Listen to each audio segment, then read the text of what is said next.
What's up? My name's Matt. I've been working in power sports for a few years now, and today I'm going to give you some helmet care tips.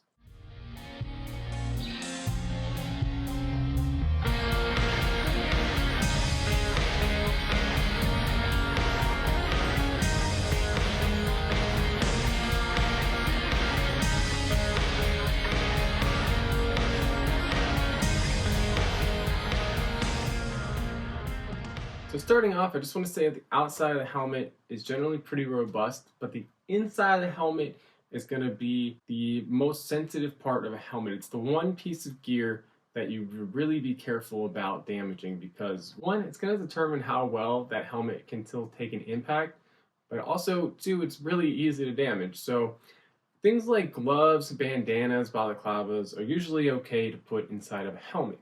What you don't want to put inside of a helmet are hard objects. For example, I'll see a lot of people buy goggles and they'll stick the goggle box inside the helmet, and those corners can dent the helmet. That's probably not as concerning because it only happens once the people take goggles out of the box. But if your goggles have outriggers on them or there's plastic there that can dent the helmet, I don't suggest putting those inside because it'll push that polystyrene and cause little creases and dents inside that impact liner.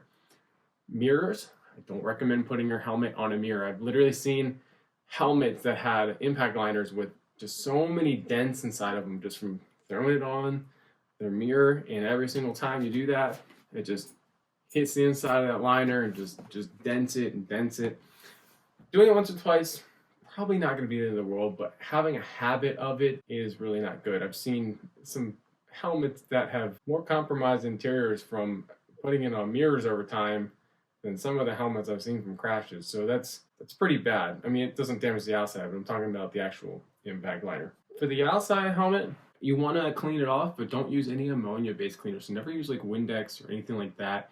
In fact, I'm going to put an affiliate link for a helmet care package if you want to get one of those. You want to use helmet-specific cleaner so that it doesn't damage the plastic. If you have a pin lock, I don't recommend putting any cleaners on the inside of the helmet. Just use some water and a microfiber and wipe things off as needed. So anything that gets on the inside, this helmet has a pin lock. I typically just use a little bit of water and wipe off the inside of it. That way I don't end up with any like haze effect or anything like that showing up in the shield of the helmet. The outside, you just want to wipe down periodically as it gets dirty. Most people do that. Again, just use a cleaner that's safe for it. They make specific matte cleaners if your helmet is a matte color, so like matte black or matte blue, and those won't give it that shine and it'll help maintain that matte finish. Storage, I don't recommend storing your helmet on your mirror or anything like that. If you noticed in shops when they put helmets on things and it's mounted from the inside, it's usually like a ring. So it's a lot more surface area than if you just have one mirror sitting on it. Store it in a cool, dry place.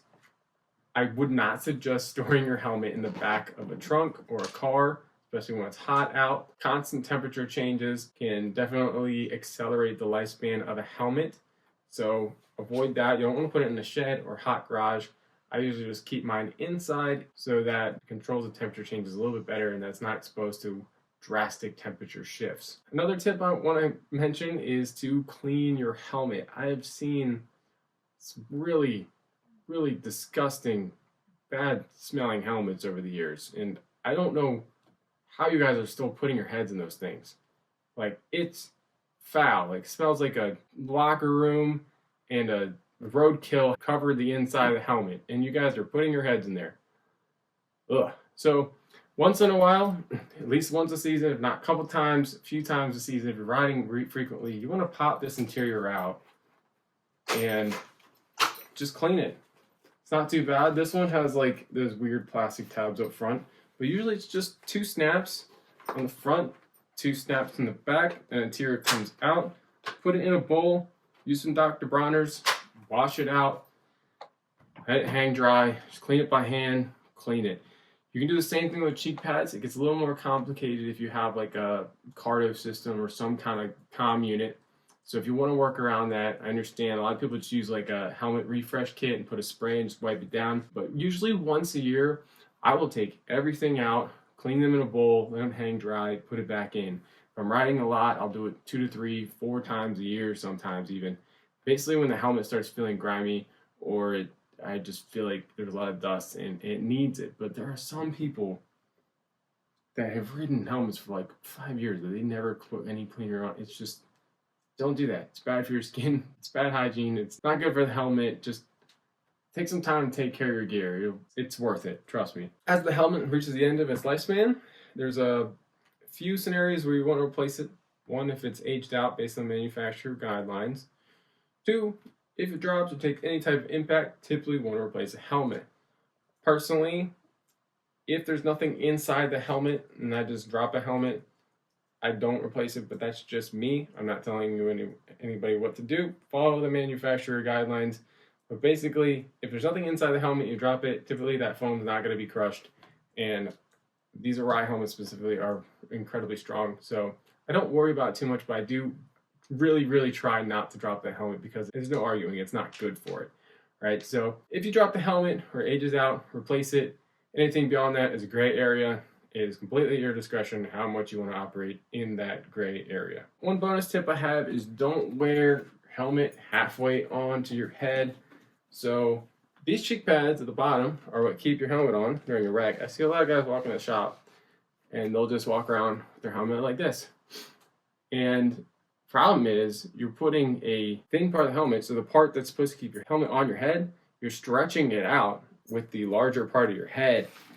And that means your fit's not going to be as secure. You're packing out the cheek pads. So I don't recommend doing that as a habit. Just take the helmet off, carry it around, or sit it down. If you are going to set the helmet down, I typically recommend sitting it down on the base. Just like that, just like these helmets are sitting. I see a lot of people put their helmet upside down. I'm just going to scratch it. The other thing you're going to risk is that helmet potentially rolling off a table and dropping it. So your head's not touching this perimeter. Your head doesn't touch. If you put it on a flat surface, it's not going to touch here and here. It touches everything inside. So it's typically not going to be gross or anything like that, but it is going to potentially prevent your helmet from being scratched up or rolling off a table. So yeah, these are just some helmet care tips. Keep them clean. Once in a while, take those interiors out. Don't put them on mirrors. Don't put hard objects in your helmet. If you're going to put it down, make sure it's secure on the base, not in a way they can roll over and replace your helmet if it's time to get a new helmet. I've seen people also riding in like 20-year-old helmets. Why? It's your head. You know, if you really don't want to spend that much money, you can get a decent helmet for $200. That's still Snell rated or ECE, whatever standard that you want to go with. Don't ride in a 20-year-old helmet, guys. It's not worth it. And if you like this content, be sure to hit the subscribe button as well as the notification bell so you don't miss any new content. Any questions or concerns, leave them below. Once again, if you want a helmet care package, I'm going to list a couple affiliate links below to help you get what you need to take care of your helmet.